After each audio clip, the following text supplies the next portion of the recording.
Sexto conversatorio de bioética en tiempos de pandemia COVID-19. Muchas gracias. La doctora Miriam Riveros es nuestra informática que nos apoya muy gentilmente y hace posible que podamos tener este sexto conversatorio. Hoy estaremos con el tema investigación en tiempos de COVID-19 y tendremos como moderadora a la doctora Antonieta Roja de Arias. Ella es licenciada en Ciencias Biológicas y en Ciencias de la Educación de la Universidad Nacional de Asunción. Posee un doctorado en Zoología Aplicada otorgado, ¿verdad?, por la Universidad de Gales, Reino Unido. Tiene cursos de especialización en entomología médica realizados en la Universidad de la Facultad de San Pablo y un diplomado en innovación tecnológica en la Universidad Autónoma de Asunción. Además, si leo todo su currículum, vamos a quedarnos hasta... Tiene más de 100 publicaciones, es una investigadora del PRONI nivel 3. Y bueno, con esto yo ya te cedo la palabra a doctora Antonieta y les agradezco y doy la bienvenida a todos los participantes, a los expositores. Muchísimas gracias por haber aceptado poder compartir con nosotros la tarea que ustedes... Muchísimas gracias. Antonieta. Bueno, buenas noches a todos. Bienvenidos al sexto conversatorio de COVID-19 con el tema de ética en investigación. Tengo el placer esta noche de presentar a tres expositores que nos van a plantear el tema de ético y de la investigación desde diferentes puntos de vista. Primeramente, vamos a tener exponiéndonos el máster Jorge Iliu Silvero. Posteriormente vamos a estar escuchándole a la doctora Elizabeth Barrios y finalmente a la licenciada Azucena Melgarejo. Voy a leer primeramente el currículum de nuestro primer expositor, que es el máster Jorge Iliu Silvero, que es graduado en la carrera de farmacia, o sea, farmacéutico de la Facultad de Ciencias Químicas de la Universidad Nacional de Asunción. Tiene un máster en farmacología en la Universidad Autónoma de Barcelona, en España. Es docente investigador de la Facultad de Ciencias Químicas en el Departamento de Farmacología. Es una persona con experiencia en evaluación técnica de dossier de medicamentos. Se desempeña como jefe del Departamento de Biofarmacia y Bioequivalencia y ha desarrollado el marco normativo de estudios de bioequivalencia, ensayos clínicos, productos derivados del cannabis, entre otros. Como director de control de calidad ha desarrollado el marco normativo también para el control de calidad de especialidades farmacéuticas pre y post comercialización. Ha realizado estancias científicas de entrenamiento para la marcación radioisotópica de moléculas de origen natural y análisis farmacocinético en el Centro de Isótopos en Cuba. También participó en estudios clínicos de farmacocinética como bioequivalencia y farmacocinética poblacional en Barcelona, España. Ha asistido a numerosos congresos internacionales y ha participado en cursos y pasantías de la Agencia Española de Medicamentos y Productos Sanitarios y de la Organización Panamericana de la Salud sobre farmacocinética poblacional. Es miembro activo de la red EAMI, de autoridades competentes de bioequivalencia de medicamentos, y actualmente el máster Iliu Silvero se desempeña como coordinador general de la Dirección Nacional de Vigilancia Sanitaria. Buenas noches, entonces, Iliu Silvero, lo dejo entonces en libertad para que comience su charla. Bienvenido. Muy buenas noches a todos. En primer lugar, permítanme mencionar que para mí es un honor estar aquí y poder compartir el tema de ensayos clínicos desde el punto de vista normativo. Así que muchas gracias a todos los organizadores por permitirme este espacio para poder compartir con ustedes y poder socializar en lo que respecta a ensayos clínicos. No sé si la pantalla se ve bien, podemos empezar con la presentación. Se ve bien la pantalla. Se ve bien, perfecto. Bueno, un momento por favor. Para este caso, para este tema, vamos a tratar el marco legal, que si es que alguno de los presentes no conoce, les voy a presentar cuál es el marco normativo para que se puedan realizar ensayos clínicos en nuestro país. También hablaré un poco de los requisitos documentales que emanan de este marco legal y cuáles son las perspectivas futuras que estamos desarrollando para poder normatizar y mejorar la aplicación de los ensayos clínicos en nuestro país.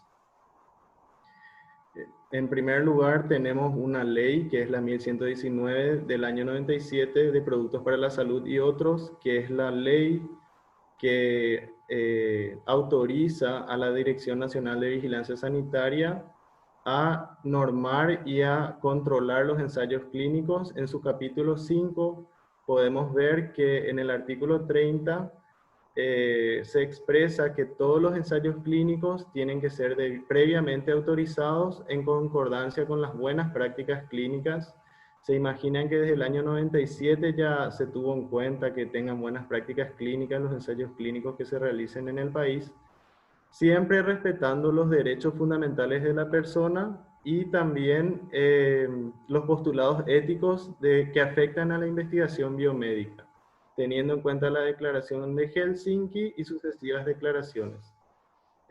Sabemos que ahí hay un vacío, ¿verdad? En conversación con la doctora Marta Ascurra, y la Comisión Nacional de Bioética, sabemos que hay también otras normativas o postulados que garantizan la protección de los pacientes voluntarios que participarán de estos ensayos clínicos. Por eso, en el marco normativo de las perspectivas futuras, les voy a comentar un poco qué es lo que vamos a incluir también en eso.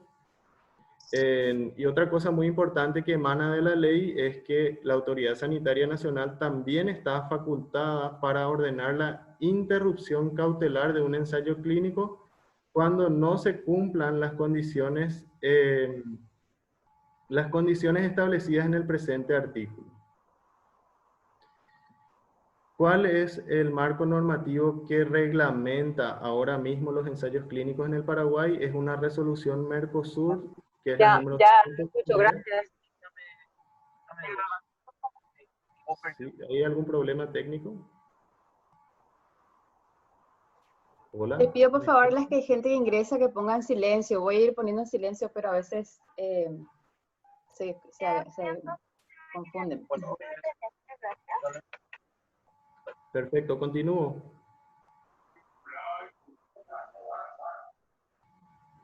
Hola, ¿me escuchan? Sí, adelante, por favor. Perfecto. Bueno, continuamos entonces con el reglamento técnico que ya establece los requisitos documentales que se necesitarán para aprobar un ensayo clínico. Como les digo, es una normativa bastante antigua, pero contempla muchos requisitos técnicos que hasta la actualidad están vigentes, que es un reglamento de buenas prácticas de investigación clínica. Este reglamento ustedes lo pueden encontrar en la página web de la Dirección Nacional de Vigilancia Sanitaria, haciendo clic en la pestaña donde dice Evaluación y Registro Sanitario. Luego le deriva a una pestaña donde dice Productos Biológicos y allí podrán encontrar la normativa de ensayos clínicos del Mercosur. Y bueno, les pido perdón a las personas que esperaban alguna capacitación en ensayos clínicos, pero lastimosamente hoy me toca hablar de la parte normativa, ¿verdad? Y les voy a comentar un poco cuáles son los requisitos establecidos por esta resolución Mercosur, ¿verdad? Por si alguno de ustedes desconocen esta norma o tienen algunas dudas al respecto. Sabemos que la norma pide en su capítulo 3 que, o sea, le faculta en el capítulo 3 a la autoridad sanitaria a poder evaluar la información contenida en el protocolo clínico, aprobarla, objetarla o rechazarla, concurrir a los centros donde se está llevando a cabo las investigaciones de farmacología clínica, es decir, que las atribuciones de la autoridad sanitaria no solamente son aprobar un protocolo, sino también de monitorizar esos ensayos clínicos para ver si se están realizando, cumpliendo las buenas prácticas clínicas. También examinar el formulario de registro clínico individual que forma parte del protocolo autorizado. También tiene la facultad de reunir, examinar y o interrogar a los sujetos incluidos en el estudio, aconsejar la modificación del diseño de ese estudio durante su curso o interrumpirlo. También aprobar, objetar o rechazar la selección del centro propuesto, registrar los estudios de farmacología clínica, analizar y evaluar las comunicaciones periódicas y finales de los investigadores, es decir, que ese ensayo clínico que se está realizando tiene que reportar los hallazgos que van encontrando, ¿verdad? Tanto desde el punto de vista técnico como desde el punto de vista de reacciones adversas. Y también interrumpir la continuidad de ese estudio.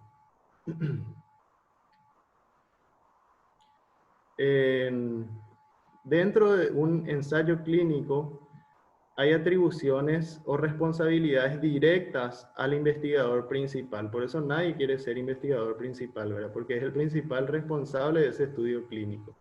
Es el que se responsabiliza por la realización del estudio clínico en conformidad al protocolo que le hayamos autorizado. También tiene que respetar las buenas prácticas de investigación clínica. Tiene que informar a los pacientes para que se cumpla ese consentimiento informado, y como hablamos con la doctora Marta Curran alguna vez que nos ha asesorado, ese consentimiento informado tiene que estar respaldado por algún escrito o video, algún medio que pueda demostrar que ese paciente o voluntario ha entendido a lo que se va a someter.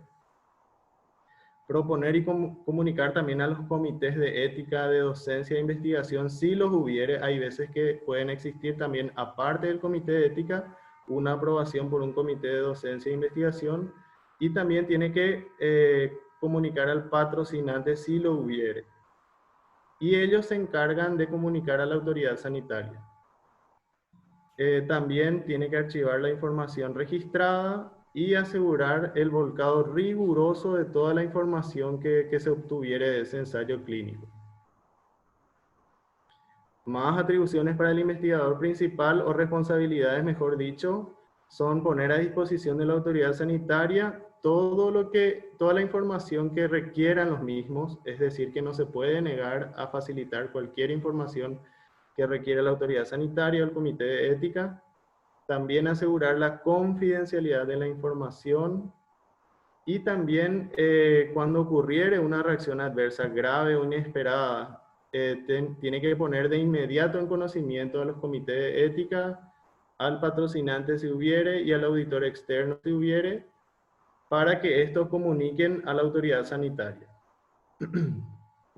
También tiene que comunicar periódicamente en plazos establecidos, no mayores a 6 meses, de lo que va resultando del estudio, y mantener bajo custodia la totalidad del material utilizado en el estudio.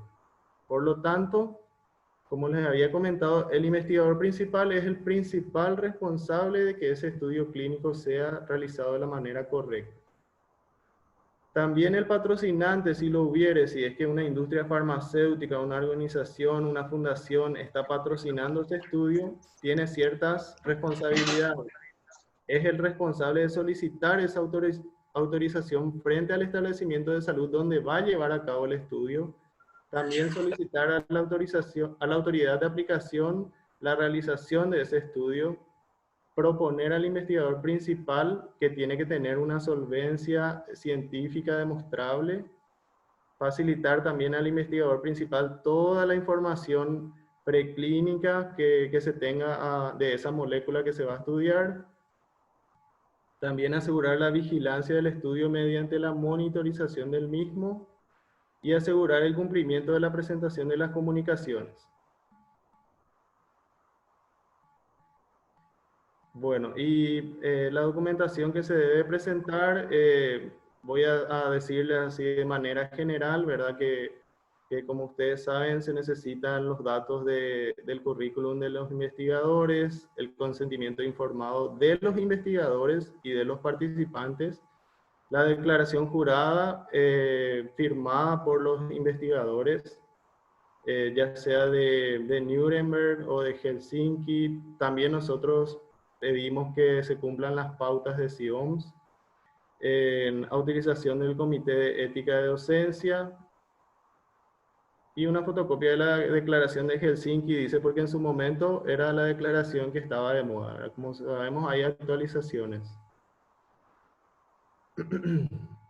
Bueno, datos del centro bien detallados donde se va a realizar el estudio clínico. El consentimiento informado es un requisito indispensable para la autorización de los ensayos clínicos. Y esta parte quiero leer porque es muy importante, que dice que cuando exista una constancia fehaciente que el paciente haya sido informado de la confidencialidad de la información, de los objetivos, métodos, ventajas previstas, opciones terapéuticas y posibles riesgos inherentes al estudio, así como de las incomodidades que éste pueda acarrearle, y que es libre de retirar su consentimiento de participación en cualquier momento sin explicar las causas, con excepción de los casos en que mediaren causas que pongan en peligro la salud o la vida del paciente o voluntario sano debidamente justificadas. Solamente en ese caso, ese consentimiento va a ser válido. Y el incumplimiento de este requisito es indefectiblemente un motivo de inmediata cancelación de este estudio clínico. Para el reclutamiento de los sujetos también es importante, si es que se va a hacer promociones en medios de comunicación, que esa promoción esté autorizada por un comité de ética. Otro requisito muy importante, que en el caso ahora del tema de la pandemia y de los ensayos clínicos del COVID fue un poco un punto de debate a nivel mundial, es la información preclínica que se necesita para poder autorizar un ensayo clínico. Y esta información preclínica, según nuestra normativa, es bastante rigurosa y bien detallada.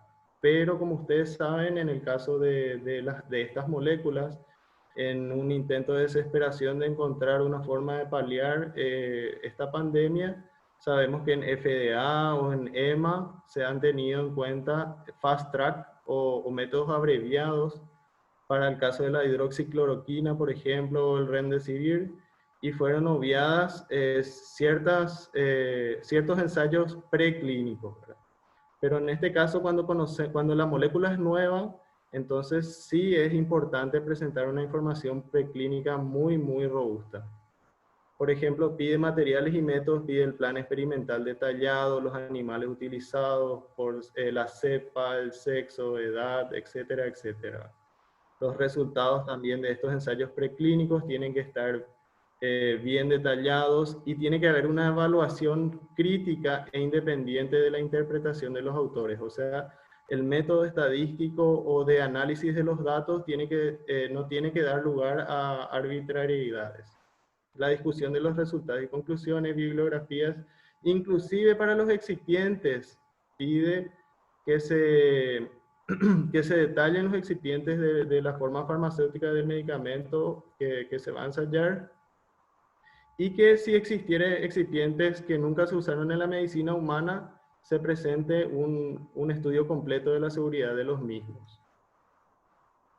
Bueno, y seguimos con lo que les dije, les mencioné de los ensayos preclínicos. Se pide farmacología preclínica, farmacodinamia, farmacocinética, en varios tipos de ensayos, de dosis única, después de una administración repetida, con dos animales roedores y no roedores, etc. Es decir, una batería de ensayos preclínicos. Y para la información clínica, se tienen unos requisitos bastante específicos que tienen que tener el protocolo. Empezamos por una información general donde ponemos todos los datos de los participantes, el título del proyecto, justificación y objetivos de ese protocolo, los aspectos éticos. Y en la parte de aspectos éticos es muy importante mencionar de que tiene que estar aprobado previamente por un comité de ética el estudio clínico. La aprobación del comité de ética tiene que ser previo a la presentación del protocolo ante la Dirección Nacional de Vigilancia Sanitaria. Se tiene que describir el cronograma de trabajo, el diseño del estudio también es muy importante. Es muy importante que la dosis que se va a usar para el estudio clínico esté correlacionado con la información preclínica que se tiene. ¿Cuáles son los criterios de selección de los voluntarios? Criterios de diagnóstico de admisión, descripción exhaustiva de los criterios de inclusión y exclusión, y de los criterios de retiro también de los voluntarios del estudio. ¿Cuáles son los tratamientos? Se deben describir los tratamientos, se deben también describir los periodos, si es más de un periodo que se le va a administrar a los pacientes. La justificación ética y científica del empleo de placebos también. Es muy importante tener en cuenta que si es que se va a probar un fármaco que ya tiene algún tratamiento efectivo demostrado, es muy difícil de que se acepte un ensayo clínico contrastado con un placebo como control. Es muy difícil.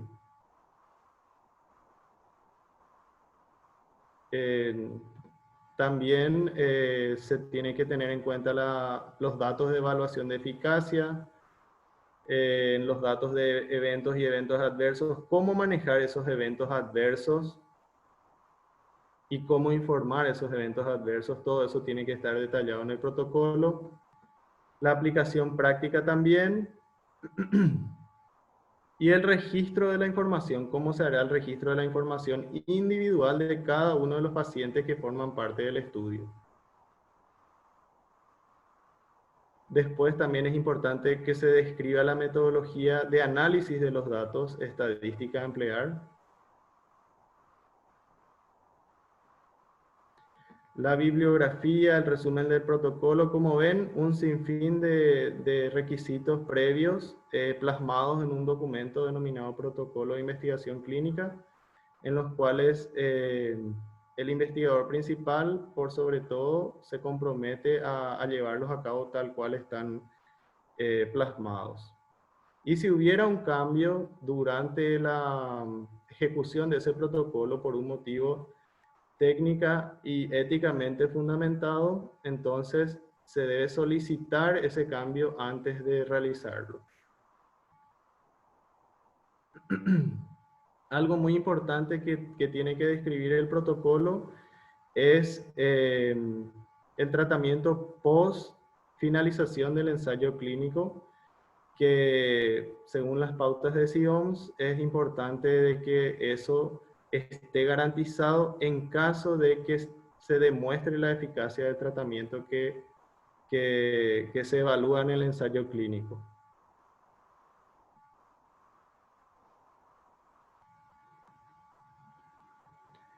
Muy bien, y no quiero más aburrirles con esta presentación bastante teórica y normativa.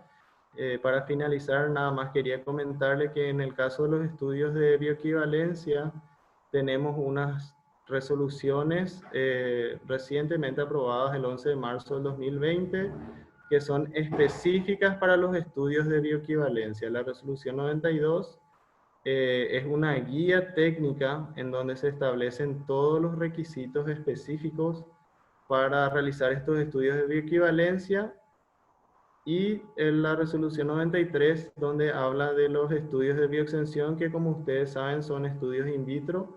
Para ciertas moléculas se puede realizar estudios in vitro porque tienen unas características físico-químicas muy favorables que permiten hacer una exhibición de los estudios en humanos. Y por último, hablando de las perspectivas futuras, como les había mencionado, estamos trabajando en un proyecto de decreto para reglamentar la ley 1119, el artículo que ya les había mencionado, el 30, este proyecto de decreto, cabe destacar de que ya fue asesorado y modificado de acuerdo a la Comisión Nacional de Bioética y otras autoridades sanitarias como la ISP de Chile. Pasó un proceso de consulta pública y ahora, como estamos retomando otra vez este proyecto de decreto, vamos a compartir con ustedes antes de pasarlo a proyecto de decreto al nivel central del ministerio. Bueno, eso es todo lo que quería comentarles. Estoy abierto a las preguntas que quisieran realizar o comentarios que quieran hacer. Muchas gracias.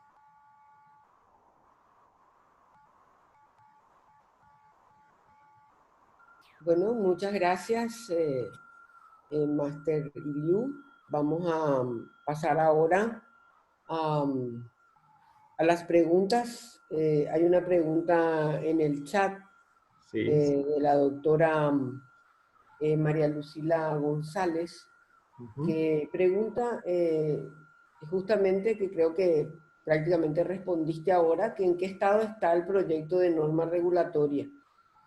Según tengo entendido, dice ella, hoy están vigentes las normas de Mercosur de 1996. Así mismo. Sí, o sea que creo que ya respondió la pregunta acá al final, ¿verdad? Que están esperando el decreto. Perfecto. Bueno, esperando un poco las preguntas pendientes, yo tengo una pregunta Por supuesto, doctora.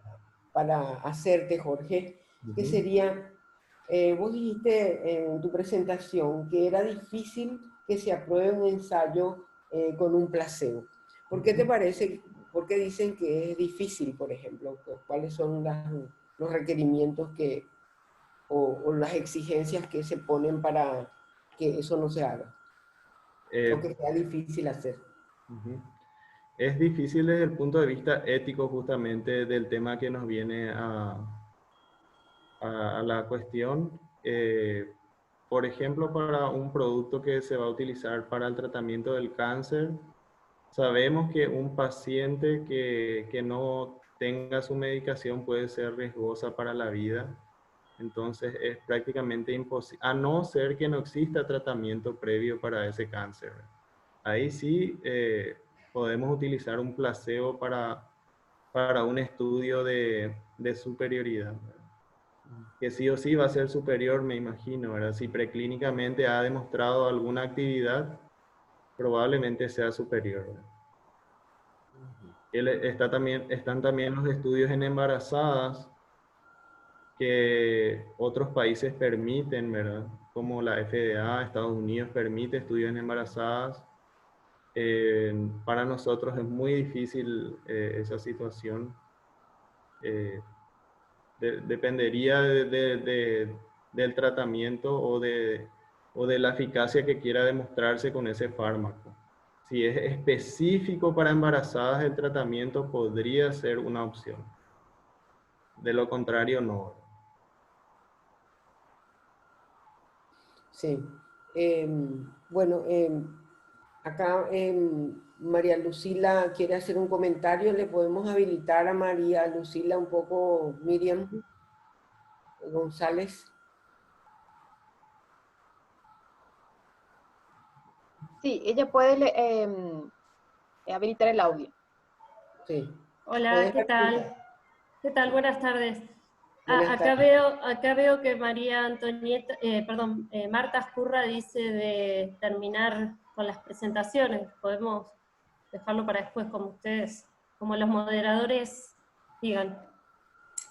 Bueno.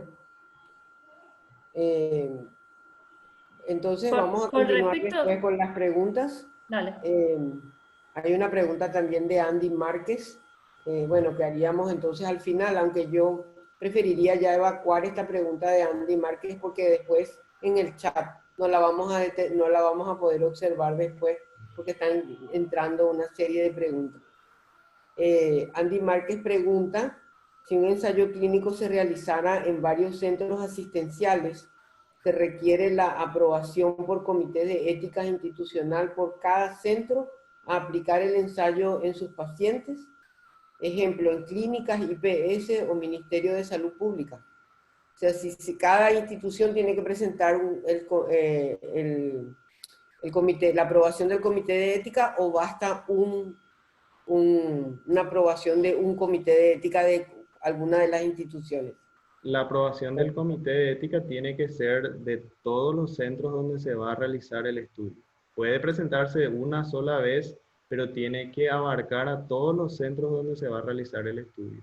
Y tiene que abarcar todas las documentaciones que le había mencionado, la firma del consentimiento de la declaración de Helsinki y otros postulados éticos por todos los investigadores que van a participar en el estudio, el permiso para realizar en cada uno de esos centros, pero sí tiene que tener la aprobación del comité de ética, el conocimiento de todos los centros donde se va a realizar el estudio.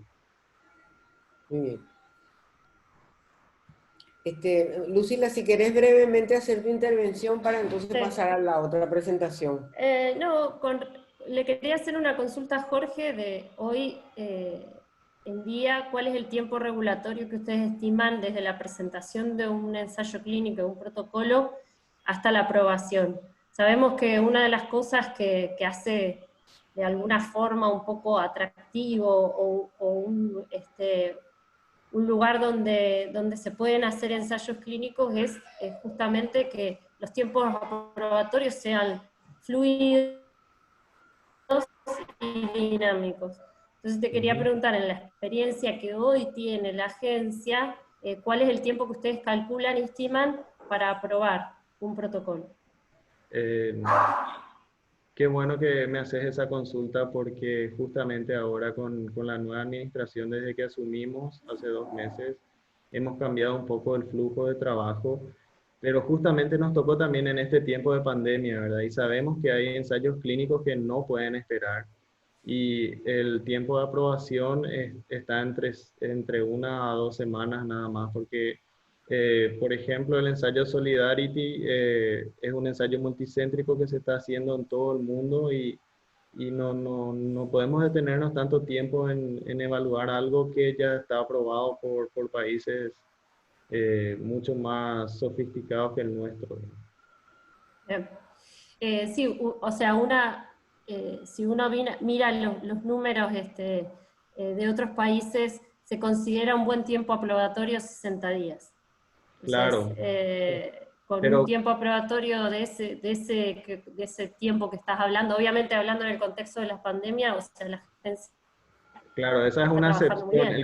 El contexto de la pandemia es una excepción en lo que estoy mencionando.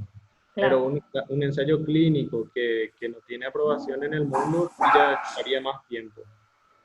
Sí, perdón, mi perro. Bien, muy bien. Bueno, muy bien. Muchas gracias, Jorge, por tu presentación. Ahora, por favor, si sacas tu presentación de la pantalla, para entonces pasar a nuestra segunda expositora, que es la doctora María Elizabeth Barrios Cook. Ella es economista de la Universidad Nacional de la UNA, de la Universidad Nacional de Asunción. Tiene una especialización en didáctica universitaria. También es especialista en economía con mención en políticas sociales. Tiene una maestría en demografía, población y desarrollo en la Universidad Nacional de Asunción, y actualmente es doctoranda en demografía en la Universidad Nacional de Córdoba, en la Argentina. Tiene varios cursos de especialización, especialmente en cuestiones relativas a gestión de proyectos de inversión, a sociodemografía,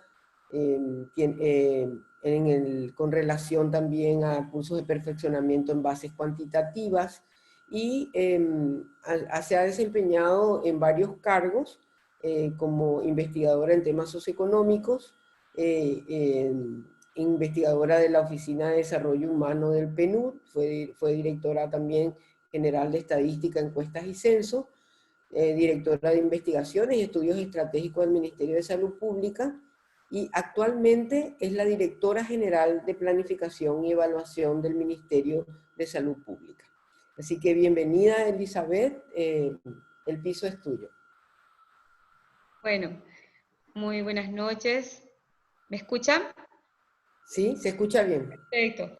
Bueno, buenas noches, muchísimas gracias por este espacio.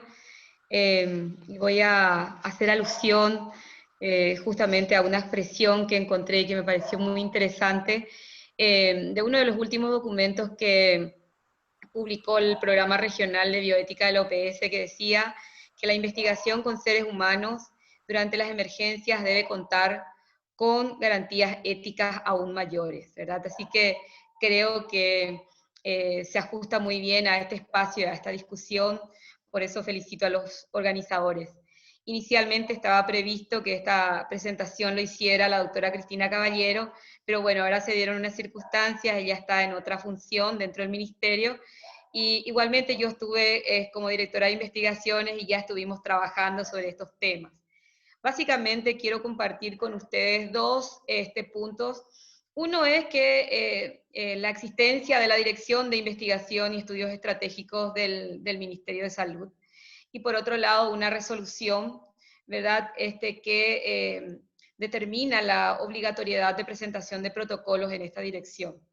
Entonces, quiero hablarles un poquito de las funciones de esta Dirección de Investigación y Estudios Estratégicos, que depende de la Dirección General de Planificación y Evaluación del Ministerio de Salud. Una de ellas es dirigir y conducir la formulación, seguimiento y evaluación de un Plan Nacional de Investigación para la Salud, de manera articulada con actores e instituciones. Promover la actualización de la Agenda Nacional de Prioridades de Investigación en Salud Pública.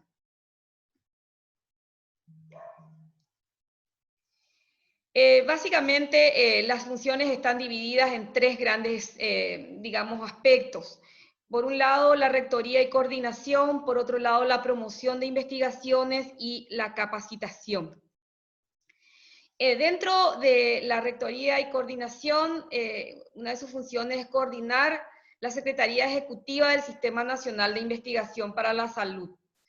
Esto básicamente está, digamos, en la resolución, pero no funciona como tal ese Sistema Nacional de Investigación, ¿verdad? Coordinar el Comité de Ética en la Investigación del Ministerio de Salud, dirigir y conducir la formulación, seguimiento y evaluación de un Plan Nacional de Investigación para la Salud en forma articulada con actores e instituciones que conforman el Sistema Nacional de Investigación en Salud, promover la actualización de la Agenda Nacional de Prioridades de Investigación, proponer la suscripción de convenios en las instituciones públicas y privadas vinculadas con el procedimiento de investigaciones, coordinar y articular las tareas realizadas en cuanto a la dirección de investigaciones en la unidad de planificación y también calidad en salud de las diferentes dependencias del ministerio. En lo relacionado a la promoción de investigación, está la función de promover la realización de investigaciones específicas y su utilización para la identificación de soluciones innovadoras a problemas de salud de la población, manteniendo fluida comunicación con la autoridad sanitaria nacional, con los gerentes, decisores, profesionales y asesores, facilitando evidencia científica de alta calidad para la toma de decisiones.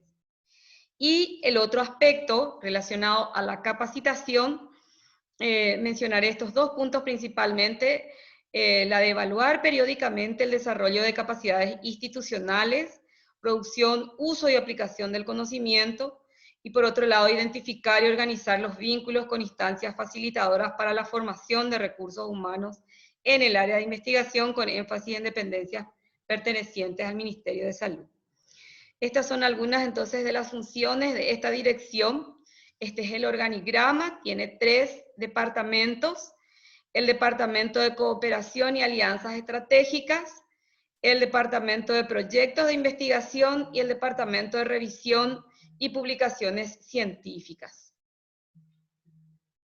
Actualmente están 2 personas, porque estaban 3, ¿verdad? Y está la doctora Estela Bejarano, que es la jefa del Departamento de Revisión y Publicaciones Científicas, y la licenciada Cristina Retamoso, que es la jefa del Departamento de Cooperación y Alianzas Estratégicas, y estamos por cubrir la otra jefatura también, ¿verdad? Porque hubieron estos movimientos en poco tiempo. contamos con una política nacional de investigación e innovación en salud que rige, digamos, desde el 2016 al 2021, y una agenda nacional de prioridades de investigación e innovación en salud. Aprovecho este espacio también para comentar de la existencia de esto, pero también de la necesidad de que podamos revisar esta política nacional con todos los actores para que justamente, y dado el dinamismo, ¿verdad?, en el campo de la investigación de la salud, y sobre todo ahora con este contexto de la pandemia, ¿verdad?, que podamos revisarla y actualizarla. Hemos hecho un intento el año pasado juntamente con todas las dependencias que tienen alguna actividad relacionada a investigación, capacitación, de revisar las prioridades o los lineamientos de las prioridades de esta agenda nacional. Tenemos algunos elementos como para poder actualizarla, pero querríamos tener una mayor visión, digamos, en términos de todos los actores, porque de alguna manera esto tendría que, digamos, guiarnos, que pueda realmente esta agenda reflejar las prioridades de investigación. Y eso obviamente debe estar basado en una consulta más amplia entre todos los actores, ¿verdad? Esto es un poco con respecto a las funciones y a la disponibilidad, digamos, de herramientas. También comentarles que, y ustedes habrán podido notar, que las funciones realmente son amplias. Está respaldada estas funciones en la resolución 433, y muchas de ellas no las estamos cumpliendo porque justamente el contexto, por ejemplo, habla de coordinar el comité de ética del Ministerio de Salud, y existen varios comités de ética. Entonces hay muchos aspectos que todavía hay que, digamos, ubicarlos y analizar muy bien en el contexto de esta resolución, y de acuerdo al funcionamiento de todos los actores y las instancias, seguramente que vamos a estar proponiendo una revisión más formal en términos de otra resolución, ¿verdad? Pasando entonces ahora al otro, digamos, elemento normativo, que es la resolución 614, que fue firmada en el año 2016, y que yo creo que también no es tan conocida esta resolución y su alcance. Esta resolución establece la obligatoriedad de la comunicación de protocolos de investigación científica a la Dirección de Investigación y Estudios Estratégicos en Salud, que depende de la Dirección General de Planificación y Evaluación del Ministerio, para la presentación a esa dirección y posterior aprobación por el Comité de Ética de la Investigación. Ese es el encabezado de la resolución. En el artículo 1, esta resolución establece la obligatoriedad de la presentación de protocolos y proyectos de investigación científica en salud realizados en todos los establecimientos que dependen del Ministerio de Salud a la Dirección de Investigación. Posteriormente, la Dirección de Investigación y Estudios Estratégicos debe remitir al Comité de Ética para su aprobación. Y también la obligatoriedad se basa o tiene el objetivo de que la Dirección de Investigaciones pueda tener una base de datos de investigaciones realizadas. Y en este punto es muy importante resaltar esto, porque yo creo que hay mucha producción, mucha investigación realizada, pero está dispersa. Entonces, el ánimo de esta resolución a través de este artículo está un poco en esa, digamos, establecer esa base de datos que pueda permitir tener toda la información disponible ahí, y que esté, digamos, catalogada, clasificada en todas las dimensiones, obviamente en función a la disponibilidad de todas las investigaciones, pero que esté disponible para la toma de decisiones. Yo creo que todos los que realizamos investigaciones tenemos el interés o lo realizamos para justamente aportar, ¿verdad? Y yo siempre insto a que justamente podamos contarle a nuestras autoridades qué es lo que se ha hecho y qué resultados hemos obtenido. Y este artículo segundo de la resolución 614 habla del flujograma de investigación en salud. Acá hice la extracción tal cual de estos dos artículos. En el artículo 3 habla de disponer de las investigaciones realizadas en los establecimientos del Ministerio de Salud. Deben realizarse para crear evidencia científica clave en apoyo a la toma de decisiones para la protección y mejoramiento del estado de salud de la población. El artículo 4 habla de responsabilizar del cumplimiento de los artículos anteriores a las direcciones, unidades o departamentos de docencia e investigación de los establecimientos dependientes del Ministerio. Establecer que el incumplimiento de la presente resolución implicará la desaprobación de los trabajos de investigación científica realizados en los establecimientos del Ministerio.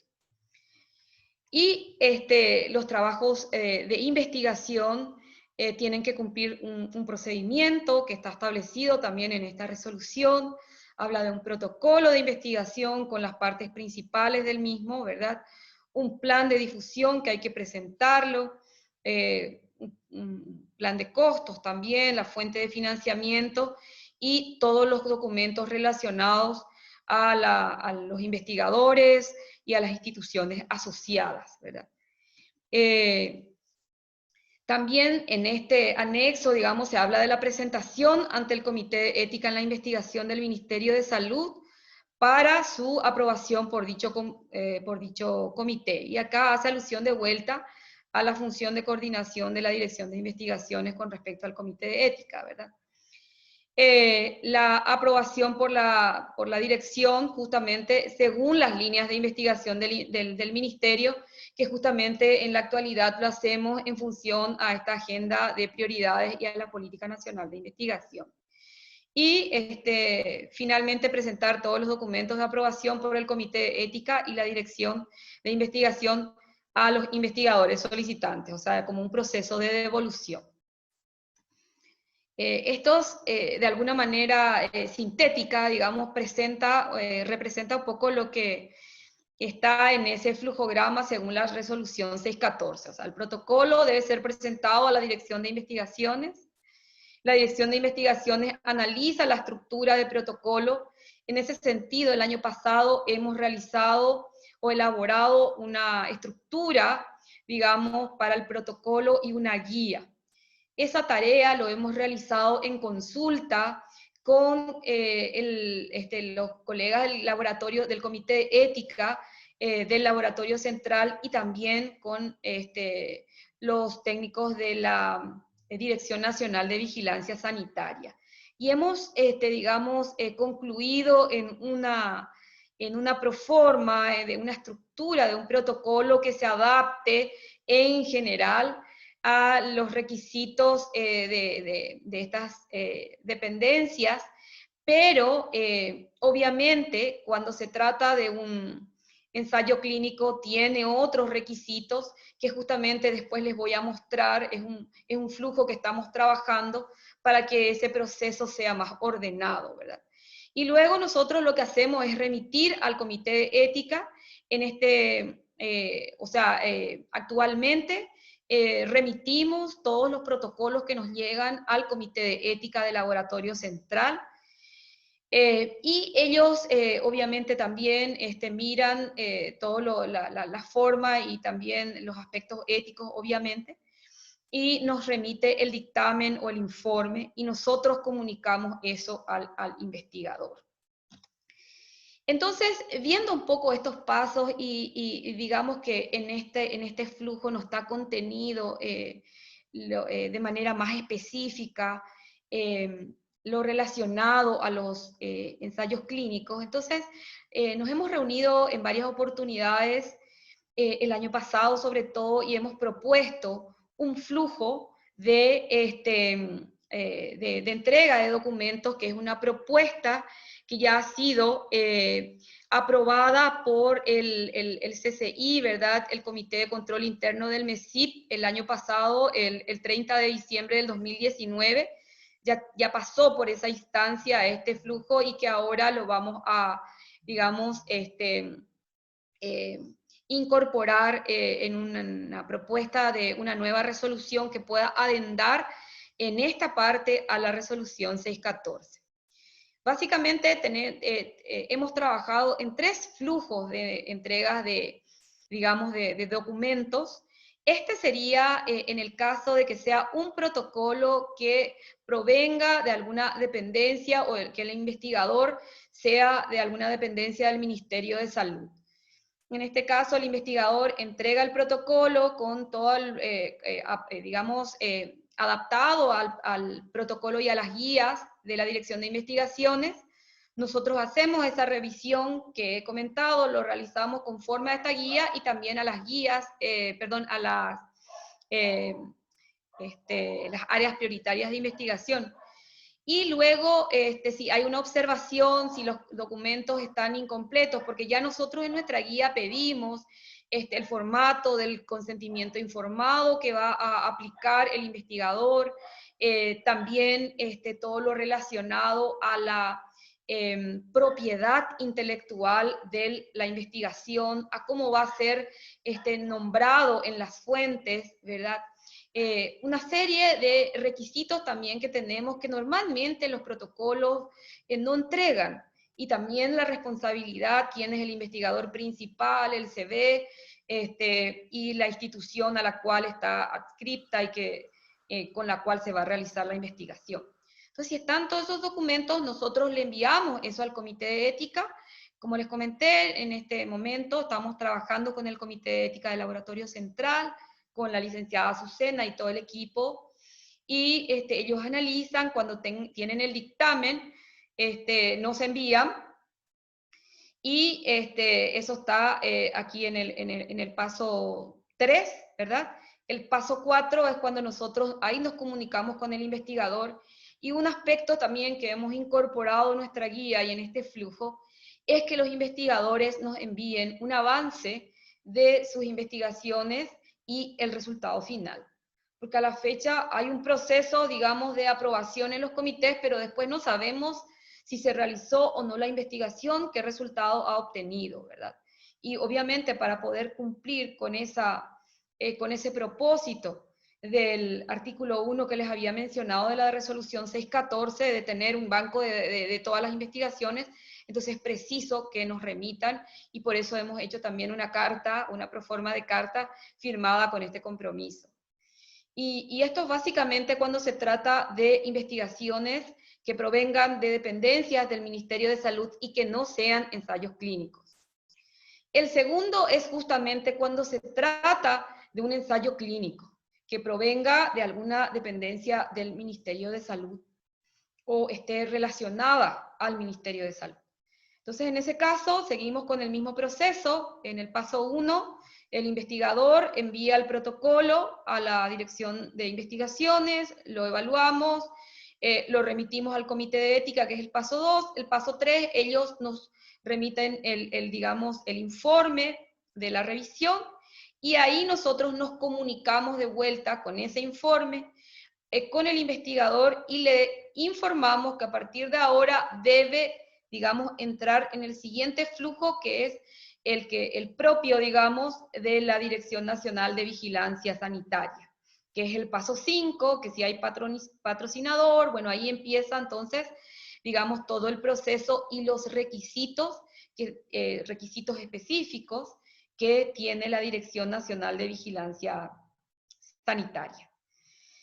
En el caso de que fuera una investigación que no sea directamente o no provenga directamente de una dependencia del ministerio, igualmente nosotros queremos recibir esos protocolos para no, digamos, perder esa información, y ahí nosotros le comunicamos a la Dirección Nacional de Vigilancia Sanitaria, y el paso ya, o los demás pasos de enviar al Comité de Ética y de comunicarse con el investigador, ya va a estar totalmente, digamos, a cargo de la Dirección Nacional de Vigilancia Sanitaria.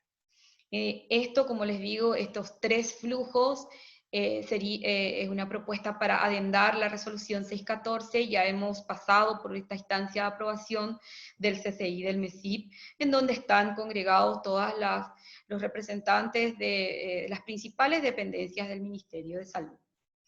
Y bueno, básicamente esto es un poco acerca de lo que yo tenía intención de contarles, de comentarles. Tal vez muchos de ustedes desconozcan la existencia de estas normativas, y obviamente hay mucho por construir, mucho por elaborar, mucho por trabajar y ajustar, ¿verdad?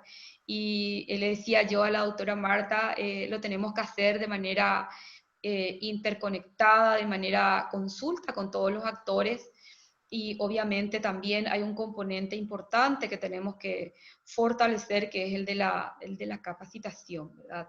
Porque en la medida en que tengamos más herramientas para poder mejorar todos estos pasos, en el sentido de que no haga falta ningún ajuste cuando venga un protocolo, el protocolo esté completo, entonces creo que el proceso va a ser más fluido. Y en relación a la consulta que anteriormente se realizó del tiempo, verá, el tiempo también va a ser menor. Normalmente a nosotros también nos preguntan, ¿y cuánto tiempo va a tardar? Y eso depende de la completitud de los documentos, ¿verdad? Entonces, lo que nosotros queremos también, que todas las investigaciones se realicen con el rigor y todo digamos, la documentación que respalde eso. Bueno, entonces estoy a disposición si surge alguna pregunta con respecto a esta presentación. Muchas gracias, Elizabeth. Vamos a darle paso a Azucena que haga su presentación y después nos abocamos a la serie de preguntas que están siendo escritas en el chat. Voy a presentar entonces a la licenciada María Azucena Melgarejo Sanabria. Ella es bibliotecóloga de la Universidad Nacional de Asunción, es miembro fundadora del Comité de Ética en Investigación del Laboratorio Central de Salud Pública, se desempeñó como secretaria del mismo durante 5 periodos y fue electa presidenta en el año 2018. Es funcionaria del Ministerio de Salud, se desempeña como jefa de la Biblioteca del Laboratorio Central de Salud Pública. Fue la primera coordinadora nacional de la Biblioteca Virtual en Salud en Paraguay entre el año 2000 y 2004. Actualmente forma parte también del equipo técnico de la BBS Paraguay y ha asistido a numerosos congresos, cursos y pasantías a nivel nacional e internacional en ética de la investigación, escritura de artículos científicos, metodología de la investigación, descriptores en ciencias de la salud y metodología LILAC, que es la literatura latinoamericana en ciencias de la salud. Bueno, bienvenida Azucena y el piso es tuyo. Bueno, muchas gracias. ¿Se me escucha? Sí, muy bien. Bueno, buenas noches a todos los que fueron entrando después de que ya había saludado. Bueno, y estoy acá para presentar todo lo que es del Comité de Ética de Investigación, de lo que venimos trabajando ya casi 11 años, ¿verdad? Entonces, bueno, y me toca ahora estar como presidenta del comité, ¿verdad? Trabajo con un equipo maravilloso de compañeros que apoyan desde el principio, ¿verdad? Y bueno, no puedo nombrarle a todos porque tal vez me olvide a alguien.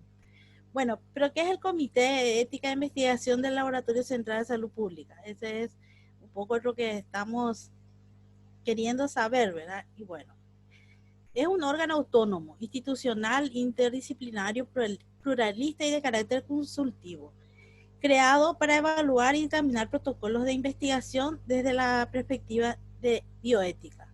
Eso es un poco lo que es el comité de ética, ¿verdad? Perdón. No sé si se borró. Ahí está. La función principal es velar por el respeto a la dignidad, los derechos, la seguridad y el bienestar de los sujetos participantes actuales o potenciales de una investigación, ¿verdad? Y haciendo un poco una reseña histórica de dónde nace el Comité de Ética que a partir del 13 de agosto del año 2009 viene trabajando continuamente, o sea, continuadamente no dejó de trabajar todos estos años y es una tarea asumida por los miembros que está conformado por funcionarios del Laboratorio Central de Salud Pública, porque esto nace como algo institucional para evaluar los protocolos de los funcionarios del Laboratorio Central de Salud Pública. Después nomás, con nuestro trabajo y el tiempo que veníamos trabajando, pasamos un poco lo que es la muralla del laboratorio, ¿verdad? Los miembros que conformamos fuimos capacitados, y quiero agradecer a la doctora Marta Escurra. Ella fue la que nos capacitó para iniciar lo que era el Comité de Ética de la Investigación. Y bueno, fuimos trabajando despacio en todo lo que significaba la capacitación, hacer nuestro reglamento, inclusive consultando con otros pares, ¿verdad? A nivel nacional e internacional. Y de a poco fuimos construyendo el Comité de Ética, y año tras año hemos crecido bastante bien, y voy a demostrar después los números que tengo al finalizar, ¿verdad? En el momento está conformado por 15 miembros, 15 miembros, es multidisciplinario, y nosotros nos reunimos, generalmente nos reuníamos cada 15 días, ¿verdad? Últimamente, por la situación que estamos pasando, y ya lo hicimos en forma también remota, o sea, estamos haciendo una sesión virtual de manera de poder seguir con el trabajo, ¿verdad? En el año 2014 obtenemos nuestra primera certificación internacional de garantía federal para la protección de sujetos humanos, otorgada por la Oficina de Protección de Sujetos Humanos de Investigación, o HRP de las siglas en inglés, que es la que cuenta con el liderazgo en la protección de los derechos y bienestar de los sujetos que participan en investigaciones, y es parte del Departamento de Salud y Servicios Humanos de los Estados Unidos.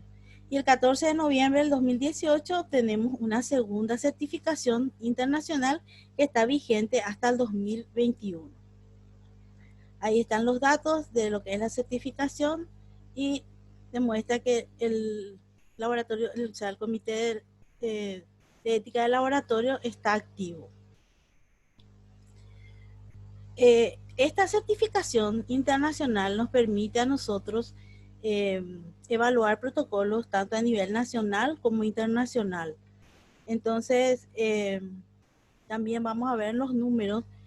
Tuvimos la experiencia de evaluar muchos trabajos internacionales, ¿verdad? Que se iban a realizar acá en el país, y otros que se iban a realizar en otros países también. Y la resolución C14, como estaba hablando la doctora Elizabeth, ¿verdad? Nos pone un poco en un compromiso de evaluar los trabajos que entran a la Dirección de Investigación y Estudios Estratégicos del Ministerio de Salud. Trabajamos conjuntamente, trabajamos en la reglamentación de la resolución, ¿verdad? Haciendo los flujogramas de manera de poder trabajar mejor. Creo que estamos tratamos por lo menos de hacer lo mejor posible, de llegar a ¿cómo decir? A no defraudar el trabajo de la Dirección de Investigación también, que confía en que nosotros podamos hacer ese trabajo de evaluar, ¿verdad? Desde el año pasado estamos trabajando, desde el 2019, en la reglamentación de la resolución, y para todos los trabajos que se realizan con datos o dependencias del Ministerio de Salud. También tenemos otros protocolos y ensayos clínicos, inclusive de instituciones privadas, o sea, que no tienen que ver con el Ministerio de Salud, también hemos evaluado. Por lo tanto, el Comité de Ética constituye un espacio de deliberación, y desarrollamos una discusión y reflexión en un ambiente de libertad, tolerancia y desempeñando así un rol social junto con el investigador, porque trabajamos con el investigador. De repente necesitamos algunas correcciones y eso nos comunicamos con ellos de manera que ellos se puedan sentir apoyados también, y estamos dispuestos a cualquier consulta. Y así apoyando la investigación con la finalidad de resolver de manera prudente y adecuada los dilemas éticos que plantea cada una de las investigaciones. Por lo tanto, somos una guía, un apoyo de la conciencia del investigador, una protección de los participantes, una garantía pública de respeto, dignidad, derechos humanos, y un elemento para fomentar una educación interdisciplinaria y multisectorial, una parte esencial en la conciencia bioética institucional. Y los objetivos, esta es una presentación que ya la tenía, ¿verdad? Entonces, los objetivos son varios, pero lo más importante sería contribuir a salvaguardar la dignidad, los derechos, la seguridad y el bienestar de todos los actuales o potenciales participantes en la investigación, así como de las comunidades involucradas, tomando en consideración la regulación nacional e internacional en materia de ética en la investigación, ya que nosotros basamos nuestro reglamento y los listados de control para la evaluación de los protocolos en pautas internacionales, ¿verdad? Utilizamos el CIOM, utilizamos de la UNESCO, utilizamos el de la OPS, o sea que todos estamos conscientes de que tenemos, ¿cómo decir?, dónde guiarnos, ¿verdad? Entonces, siempre nuestras evaluaciones observamos las comunicaciones ya que existe al respecto para poder evaluarlas mismas. Bueno, y vamos un poco al tema de los protocolos, ¿verdad? Tenemos, quiero que vean el cuadro, esta estadística, cómo fuimos creciendo. Del año 2009 tuvimos un protocolo nada más. Después fuimos recibiendo protocolos cada vez más, ¿verdad? Fuimos creciendo año a año. Y pueden apreciar que ya en el 2016, cuando sale esta resolución, los protocolos fueron en aumento casi el doble de lo que del año anterior, ¿verdad? Del año 2015 a 2016 fue justamente el doble y uno más, porque estaba ya la resolución que exigía que los protocolos pasen por la dirección de investigación y luego por el comité de ética. Bueno, y ahora en el año 2020 ya estuvimos evaluando 12 protocolos, y un poquito más que están en corrección, ¿verdad? El total de protocolos recibidos de septiembre de 2009 a julio del 2020 tenemos que fueron del Laboratorio Central de Salud Pública 77 y externos, o sea, de otras dependencias o de internacionales también están dentro de estos, fueron 127 protocolos y ensayos clínicos, ¿verdad? Y ahí tenemos más específico los protocolos internacionales. Hasta el momento hemos aprobado o adendado 138, o sea, 138 dictámenes tenemos. Protocolos en corrección, hasta el momento tenemos 33 y 29 protocolos abandonados que nos fueron devueltas al comité de ética las correcciones solicitadas, que lo damos por abandonado porque ya no contesta. Claro que esto le damos también un tiempo de 3 años realmente para que por ahí se puedan volver a realizarlas, ¿verdad? O a enviarnos las correcciones. Y tenemos 4 protocolos no registrados porque no tenían todas las documentaciones. Y quiero aclarar que esto era antes de trabajar con la dirección de investigación. Y quiero agradecer a la gente de la dirección de investigación, a la doctora Elizabeth que se acercó a nosotros, y hablamos y corregimos y pusimos varios puntos a tener en cuenta para que un protocolo pueda entrar a ser evaluado, ¿verdad? Cosas que de repente nosotros no lo estábamos practicando, pero ellos es como un filtro para el comité de ética, porque ellos revisan y exigen que ciertas documentaciones contengan los protocolos para pasarnos, para que podamos evaluarlo, ¿verdad? Bueno, y les quería comentar que nosotros estamos en el 2019 modificamos nuestro reglamento para incorporar miembros que no sean funcionarios del laboratorio central, para incorporar profesionales en áreas que no están cubiertas en este momento, porque ahora contamos con asesores externos a Capsum, médicos o de otras especialidades, ¿verdad? Otras profesiones, para que nos ayuden a evaluar protocolos que nosotros no podemos. La mayoría de los miembros son bioquímicos, y entonces de repente eso escapa un poco a lo que es lo que ellos puedan hacer, ¿verdad? Entonces tenemos que consultar a otros externos, pero queremos que formen parte del comité de ética. La asamblea, o sea, los miembros son elegidos en asamblea que se realiza cada 2 años, pero por la situación que estamos viviendo actualmente, no vamos a poder realizarla este año, que tendría que ser en octubre, ¿verdad?, de 2020, y vamos a dejar para el año que viene, para el 2021, ¿verdad? Una vez más, contamos siempre con el apoyo de la CONAVEP y con la doctora Marta Jurra, le agradezco también, y a las autoridades del Laboratorio Central de Salud Pública, en especial a la doctora Carolina Aquino, nuestra directora general, porque desde que ella entró, al principio de su gestión, ha apoyado el trabajo del Comité de Ética, apuntalando el mismo institucionalmente, ya que todas las gestiones que se realizan a través de la Dirección General de la institución.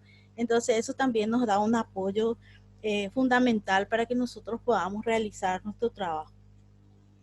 También se preocupa de la capacitación, tal es así que este año me tocó estar en España, en Barcelona, una pasantía en un comité de ética, y lastimosamente justo en la pandemia, pero de todas maneras aprendí muchísimo y bueno, y le agradezco a ella y a las autoridades del Laboratorio Central y a mis compañeros, ¿verdad?, del Comité de Ética, que siempre están dispuestos a evaluar los protocolos, ya que es un trabajo que es voluntario y es un trabajo ad honorem.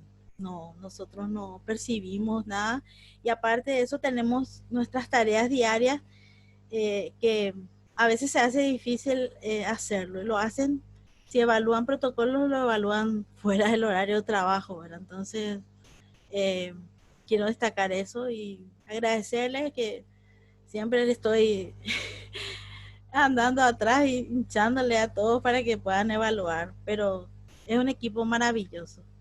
Y bueno, muchas gracias, estoy abierta a alguna pregunta que quieran hacer, y voy a dejar mis datos para que puedan comunicarse si es que en algún momento necesitan saber más sobre el comité de ética o quieran averiguar algo más de lo que yo les expuse en esta noche. Gracias. Muchas gracias, Azucena, por tu presentación. Bueno, ahora pasemos un poco a las preguntas. Voy a hacerle una pregunta a la doctora Elizabeth, porque hay algunos, voy a juntarle 3 preguntas en una, porque son muy similares.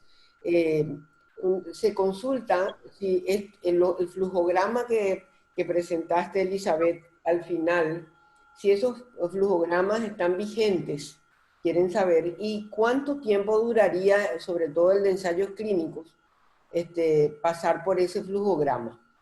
O sea, cuánto durarían, y si esos flujogramas están vigentes en este momento, ¿verdad? Sería el conjunto de dos preguntas en relación a esto. Ya, perfecto. Con respecto a la vigencia del flujograma, de hecho, lo que está en la resolución 614 va marcando esta pauta de que llega a nosotros al comité, y eso está aprobado. Lo que nosotros hemos propuesto, sobre todo los dos primeros que les mostré, de esto que queremos que se adende, pero ya está aprobado por el CCI del MESIP, es ordenar un poco más cuando es un estudio clínico y cuando no lo es. Lo que sí la resolución 614 habla de los protocolos que provengan de establecimientos o dependencias del Ministerio de Salud o profesionales del Ministerio de Salud. Cuando no es, entonces eso es lo que hemos incorporado en el anexo 3, cuando es un protocolo que provenga de una dependencia distinta a la del Ministerio de Salud. Ese es el que, digamos, tiene que ser, ya está aprobado por el CCI, pero falta que esté aprobado por una nueva resolución, porque es llamémosle un nuevo paso y un nuevo actor, porque son protocolos que provienen no del Ministerio de Salud directamente. ¿Y eso serían obligatorios una vez todo el país va a tener que mandar ahí? O sea, todos los que vengan fuera del Ministerio de Salud, en cualquier servicio de salud que vaya a desarrollar un protocolo que no sea del Ministerio de Salud, va a tener que remitir a la dirección. No, en realidad esa parte todavía falta trabajarlo. ¿Por qué? Porque eso va a implicar realmente tener mayor capacidad de respuesta. Lo que yo les mencioné de dependencia, de protocolos que no sean de dependencias del Ministerio de Salud es específicamente relacionado a los ensayos clínicos. Entonces, si los ensayos clínicos provienen de una dependencia diferente del Ministerio de Salud, entonces la puerta de entrada tendría que ser la Dirección de Investigaciones, y de ahí nosotros remitimos a la Dirección de Vigilancia Sanitaria. Pero las demás investigaciones que no sean, que no estén enmarcados o que no sean estudios clínicos, ensayos clínicos, y que no provengan del Ministerio de Salud, ahora todavía no está regulado como para que todo tenga que ir a la DIE.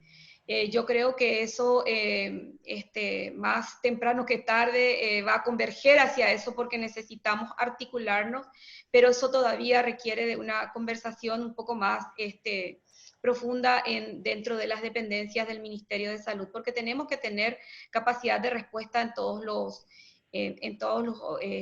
aspectos. Mismo el Comité de Ética, como bien mencionaba Azucena, ¿verdad? Es un trabajo que lo realizan de manera voluntaria, si bien lo hacen con mucha entrega y rigor.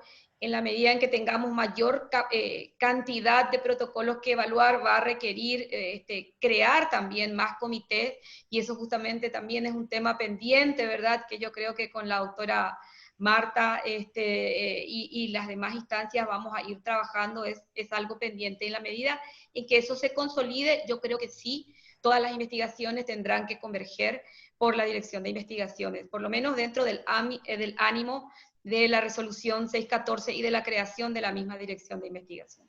Sí. No sé Ahora si hay una consulta también, Elizabeth, una consulta acá que decía, hay otros comités de ética dentro del Ministerio de Salud. ¿Cómo se comportan entonces en este caso? Porque según tu esquema iría al comité, solamente al Comité del Laboratorio Central de Salud Pública, porque existen otros comités de ética que ya están funcionando y dentro del Ministerio de Salud. Sí, el año pasado hemos trabajado mucho este tema, incluso ha venido una pasante de la OPS y hemos analizado, nos hemos capacitado en muchos aspectos con respecto a la conformación, a la función de los comités de ética, y sí existen otros comités, pero digamos que por la cercanía y la facilidad, y además por la forma en que estamos trabajando, hasta ahora hemos contactado con el laboratorio central. También hemos hablado con algunas personas del Comité de Ética del Hospital Pediátrico Acostañú, ¿verdad? Ellos obviamente están muy absorbidos también por los protocolos que provienen del propio hospital. Entonces, estamos abiertos a trabajar con los demás comités, pero ese también es un aspecto de ir creando la forma de regular, digamos, la instancia de creación, regulación y seguimiento a todos los comités. Pero es un proceso que se va a ir dando y va a ir abarcando a los demás comités en la medida en que, digamos, vayamos interrelacionándonos. Hay una pregunta también de un ensayo clínico, que es, por ejemplo, un ensayo clínico ya aprobado, que se considera necesario extender la administración del producto a otros pacientes en forma de uso compasivo. ¿Se requiere una nueva aprobación completa o existe una vía abreviada? ¿Cómo se trabaja con el SEI en caso de que el ensayo ya cuenta con una aprobación por otro comité de ética externo al Ministerio de Salud Pública? En ese caso. Creo que Azucena podría responder. De todas maneras, creo que si son estudios clínicos, ya el proceso va a seguir con Dinavisa, ¿verdad?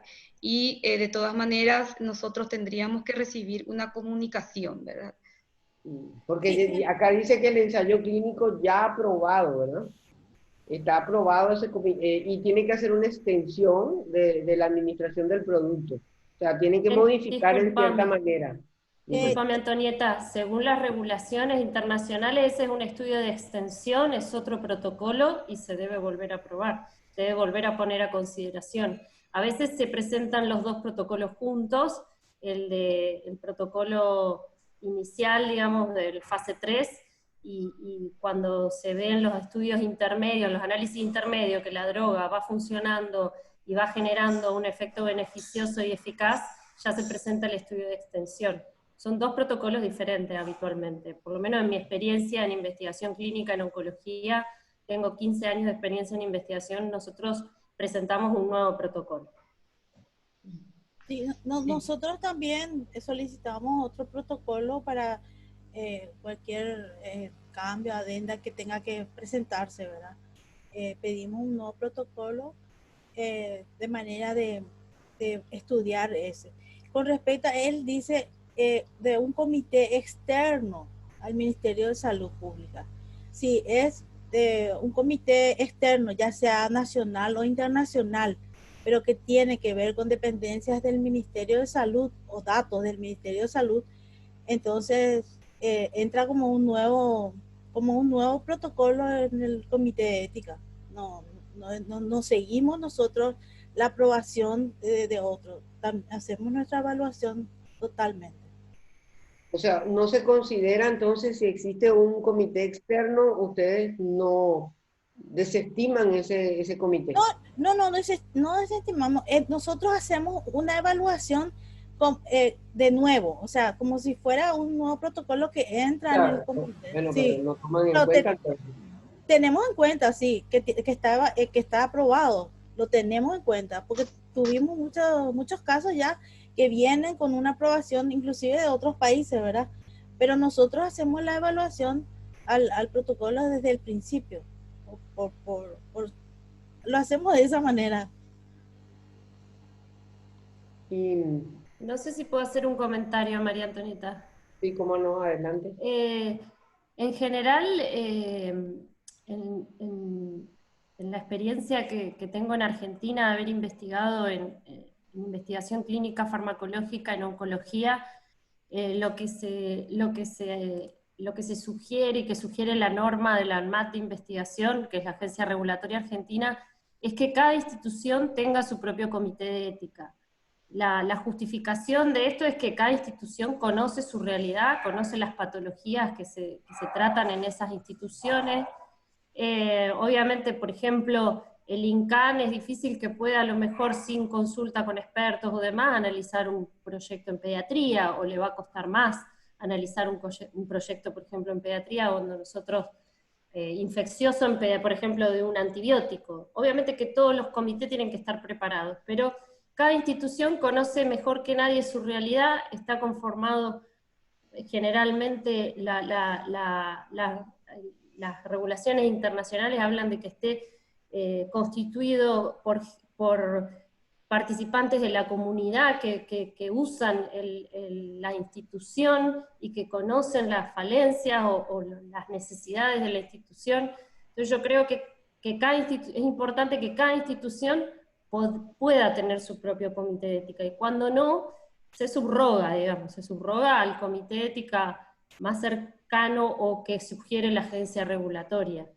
Pero en mi experiencia se fomenta que cada institución tenga su propio comité. No sé cuál es la opinión de la agencia, de Jorge o de Marta, de la comisión.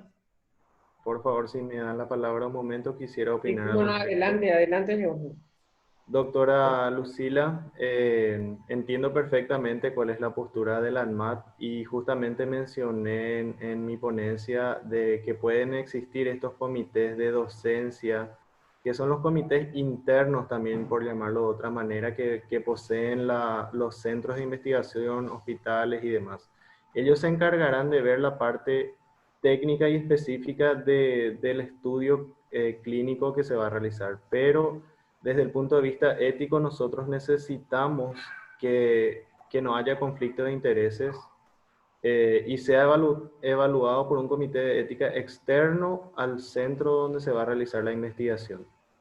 Otra forma de subsanar eso sería de que si los miembros que van a participar dentro de la investigación clínica forman parte también de ese comité interno, no se habiliten para evaluar los protocolos de Sí, sus eso está claro. investigaciones. Sí. Pero puede ocurrir que sea, por ejemplo, un hospital en el cual participen todos los médicos y no pueda haber una separación del conflicto de interés. Eso nos ocurre, por ejemplo, con estudios que vienen de afuera, ¿verdad? Para estudios clínicos que vienen de afuera para demostrar eficacia o seguridad de ciertos medicamentos, y vienen de Argentina precisamente, y vienen solamente con la aprobación del comité de ética interno, ¿verdad? Y todos los que participan del comité de ética también son los investigadores, y en ese caso nosotros no estamos de acuerdo en que sea un comité de ética interno, nada más el que apruebe ese ensayo. Pero queda claro que los investigadores no pueden participar si son parte del comité, obviamente, ¿no? Eso seguro. Claro. Seguro. Sí. Bueno, ¿Un comentario puede hacer, Antonieta? Sí, cómo no, adelante, doctora. Sí. No, simplemente, por eso también está la figura que todavía no la hemos terminado, aprobar estos comités de ética. Sabemos la necesidad, depende de la cantidad de personas que tengan las instituciones. El Instituto de Investigaciones, por ejemplo, en Ciencia de la Salud, tiene su comité de ética. Por el tamaño del laboratorio central, hacía investigaciones, ¿verdad? Necesitaba su comité por el tamaño de la institución. Pero estos comités tienen que ser aprobados. Y ahí entonces se evalúa y tener, como bien lo mencionó Azucena, tener los asesores ad casum para poder evaluar los diferentes protocolos. Pero estamos viendo también poder, no me viene la palabra, autorizar, o sea, que se le pueda otorgar esa característica a los comités. Claro, o sea, la comisión va a poner algunos requisitos para que el funcionamiento sea el correcto de los comités, imagino, y algún tipo de control, ¿no? Sobre... Se le tiene que aprobar, o sea, el comité que se forme, pero no me estoy lo que habíamos hablado, Marta, era certificar. Certificar, bueno, esa es la palabra. Certificar los comités para que puedan trabajar en las diferentes instituciones. Y quiero mencionar mencionar una cosita porque, o sea, yo le prometí, por decirlo de alguna manera, a la doctora Inocencia, que es para julio. Dice, en caso de drogas ya utilizadas tradicionalmente para una patología y se vaya a probar para otra patología, ¿qué requisitos se les exceptúa? Dice, no sé si hay algo en eso. Ya hizo hace rato la pregunta. Es Jorge, ¿no? Para Jorge. Jorge, adelante. Un micrófono, Jorge. Micrófono está cerrado, Jorge. Perdón. Muy buenas noches, doctora Inocencia. Hace tanto tiempo que ya no nos vemos. Coincidimos ahora en este conversatorio. Con mucho gusto te respondo eso. Lo que se abreviaría sería que si se hace un estudio clínico para una molécula ya conocida, con información preclínica aprobada para otra patología, muchísima de esa información se puede presentar bibliográfica. En caso de que sea una nueva molécula, la información tiene que ser propia de del investigador, ¿verdad? Esa sería la información que se debería presentar, pero esos estudios ya no los requeriremos más que se realicen. No sé si respondí a la pregunta. Por ejemplo, si es que la droga está aprobada para, qué sé yo, cáncer de mama y se quiere probar para otro tipo de cáncer, entonces, por ejemplo, el estudio preclínico de seguridad, toxicidad y eficacia ya se obviaría con una información bibliográfica, y el estudio fase 1 también, porque ya estaría demostrada toda la farmacocinética y tolerabilidad de la molécula. Más bien que quedaría ya un estudio de fase 2 y fase 3. Muy bien. De eficacia y confirmación de eficacia. Sí, muy bien. Muchas gracias. Bueno, hay también la posibilidad, a mí me preocupa un poco, me quedó una preocupación con relación a que yo creo que realmente se tienen que incentivar las certificaciones de comités de ética en diferentes lugares para que este sistema fluya, porque entrar en un cuello de botella donde todo tenga que ir a parar, por ejemplo, al laboratorio central de personas que están trabajando normalmente y que tienen que hacer fuera de su trabajo las evaluaciones, eso va a enlentecer, obviamente, todos los procesos para que esos ensayos puedan ser autorizados, ¿verdad? Entonces, eso es una preocupación que quiero manifestar porque se necesita esa formación y que haya un poco una apertura a otros, estos centros certificados y que se tomen en cuenta las evaluaciones también de estos grupos, porque de lo contrario van a haber columnas de trabajo acumulado y gente esperando que se le evalúe su proyecto, ¿verdad?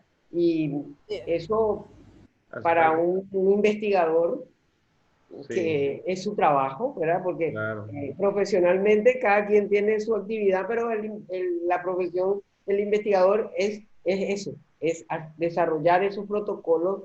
Entonces, es un poco angustiante, a eso me refiero, ¿verdad?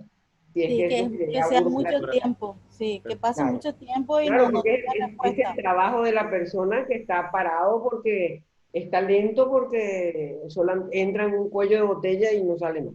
Entonces, yo creo que es importante esa certificación y que la certificación realmente le reconozca a ese comité de ética que tenga el mismo valor que cualquier otro como para hacer ese trabajo, porque de lo contrario, todo va a ir a parar al mismo lugar y me parece que va a ser un poco, más bien, no va a facilitar ni a flexibilizar los trabajos ni fortalecer los estudios, sino más bien a complicar un poco la situación de las evaluaciones.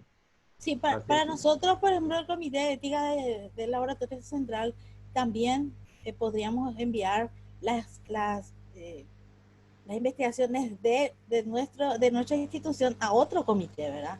Para que justamente no seamos juez y parte. Si hubiera otros comités que están si tenemos ese flujo, sería bueno también para nosotros realmente contar con ese apoyo. Yo creo que tendríamos que impulsar eso de certificar los comités. Tuvimos la pasante que estuvo el año pasado, ¿verdad? Viendo todo cómo, en la situación en la que se encontraban los comités de ética, y creo que ese trabajo tendría que continuar y certificar los comités de ética que están trabajando también, ¿verdad? Quiero agregar algo a eso justamente. Yo creo que lo que falta es esa instancia acreditadora, digamos, ¿verdad? De los comités de ética, y obviamente teníamos planificado trabajar intensamente este año en ese tema a partir del trabajo realizado por la pasante, que justamente ha realizado como un inventario, ¿verdad?, de todos los comités de éticas, de su conformación. Hemos tenido una capacitación de cuál debe ser la conformación, las normas que deben, digamos, implementar los comités de ética, y falta todavía esa, digamos, institucionalizar esa instancia como para que esto pueda ir teniendo una dinámica propia de creación de, primero sería capacitación para los miembros, ¿verdad? Porque esto requiere de una expertise, de un conocimiento específico, ¿verdad? Entonces, a partir de la capacitación que la doctora Marta creo que mucho nos puede hablar sobre eso, tiene mucha lucha en eso. También luego la acreditación, el seguimiento, etcétera. Entonces, esa es la pata que aún nos falta trabajar, y yo creo que, bueno, en la medida en que tengamos oportunidad, luego de esta pandemia, vamos seguramente a ir fortaleciendo esa parte, ¿verdad? Excelente, Elizabeth. Justamente Marta creo que previamente dijo que la CONAVEPI, la comisión uno de los objetivos que hemos discutido ahí es justamente impulsar y fortalecer la conformación de comités de ética y certificar esos procesos ante esta necesidad. Entonces, acá había una pregunta justamente de cuál sería la instancia certificadora, y yo creo que entre los objetivos de CONAVEPI estaba justamente realizar este tipo de actividad, ¿verdad? Que podrían valorar muchísimo esto. Hay una pregunta también acá, o un comentario que decía que tal vez estas actividades deberían ser remuneradas, como ocurre en muchos países, ¿verdad? En los comités de ética son remunerados, o también en algunos casos se cobra la certificación, porque eso se utiliza muchísimo en algunos comités como para hacer las copias, para pedir muchas veces los trabajos de investigación o publicaciones que se tienen que comprar, o sea, como para estar al día en todos los procesos y que tener fondos para poder manejarse. Eso es un comentario que hizo uno de los participantes también, Elizabeth, que bueno, no sé si eso será posible, pero también comenta también que podría ser tomado en cuenta como una productividad la participación en los comités dentro del ministerio, ¿verdad? O sea que probablemente parte de la productividad del funcionario del Ministerio de Salud Pública podría ser ese trabajo de participar en comités, como miembro de un comité científico, ¿verdad? Y es un comentario que hizo también María Lucila. No sé si tienes alguna otra pregunta. ¿Algo? Sí, perdón. Sí, cuando se estuvo trabajando con algunos, digamos, con las dependencias del Ministerio con respecto a la Política Nacional de Recursos Humanos en Salud, justamente yo mencioné la necesidad de que justamente se establezca la figura del recurso humano en salud investigador, ¿verdad?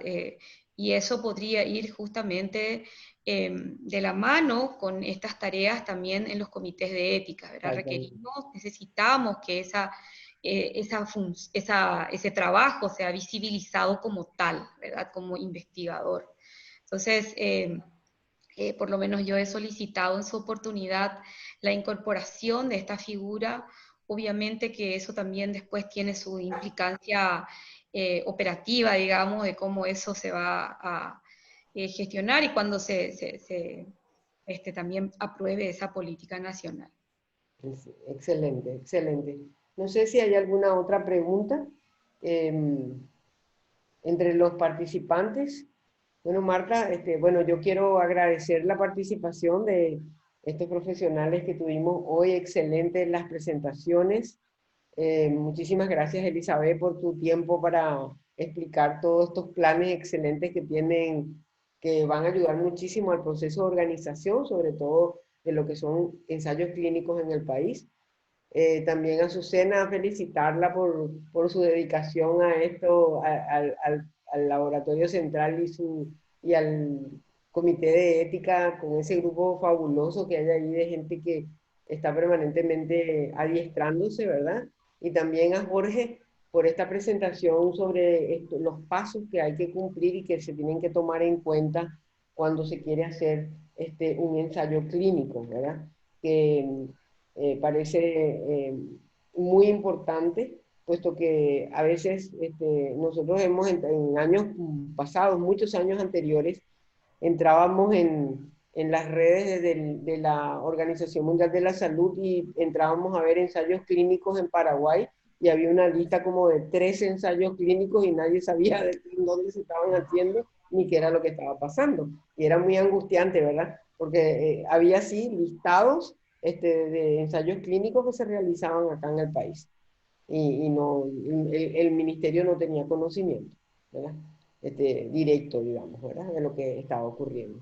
Entonces yo creo que esto es un paso muy importante para lo que sería el fortalecimiento y la consolidación del ensayo clínico como un elemento de la búsqueda de alternativas, ¿verdad? Para el bienestar de la población, pero también con un resguardo de los derechos de los participantes, tanto de investigadores como también de personas que van a estar involucradas en estos procesos. Así que le dejo la palabra a Marta para que ella cierre este excelente binario. Conversatorio. Y bueno, desde la Comisión Nacional de Bioética, agradecerle a Antonieta, a Azucena, estoy mirando a Elizabeth, a todos los participantes, veo a los miembros de la comisión. A Jorge también. A Jorge, a todos los que están acá presentes. Estamos trabajando, como bien lo mencionó Elizabeth, Jorge, Azucena, estamos procurando por la investigación. Nos motivó desde el inicio el saber que habían investigaciones que estaban siendo llevadas a cabo y que nosotros no teníamos idea. Eso solíamos conversarlo también con María Lucila, de lo que ocurría en el Paraguay y nosotros sin manejar el tema. Entonces de ahí la comisión tomó la posta, vamos a trabajar fuertemente para poder llegar a poder capacitar, certificar y que la investigación vaya adelante. Nos acompañó hoy día Takaoka Sumihiro, que nos contaba que hay un nuevo centro de investigación. Eso, por ejemplo, para nosotros es algo muy bueno, porque la investigación es lo que nos va a ayudar a resolver los problemas prioritarios del país.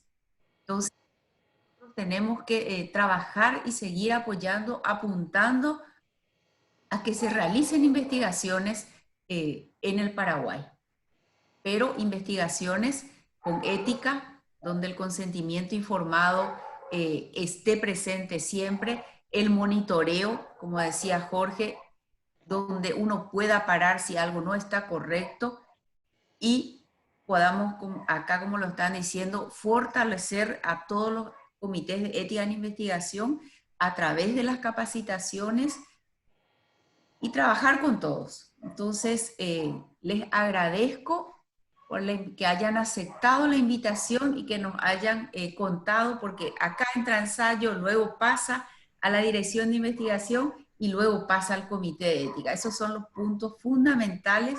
El Ministerio de Salud está trabajando.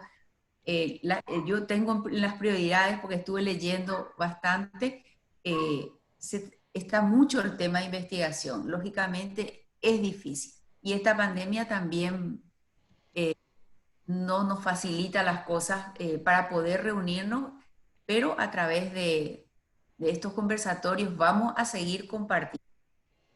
Gran parte, si no todas las preguntas fueron evacuadas, pero los compañeros dejaron cada uno de ellos los correos para que puedan contactar y hacer las preguntas que quisieran.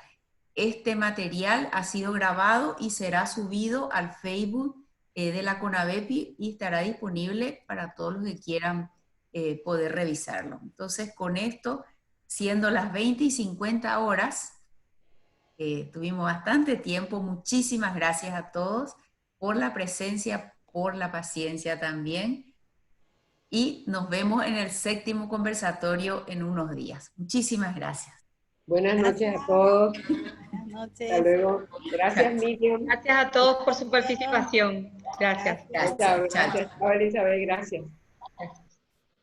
Gracias, Antonieta.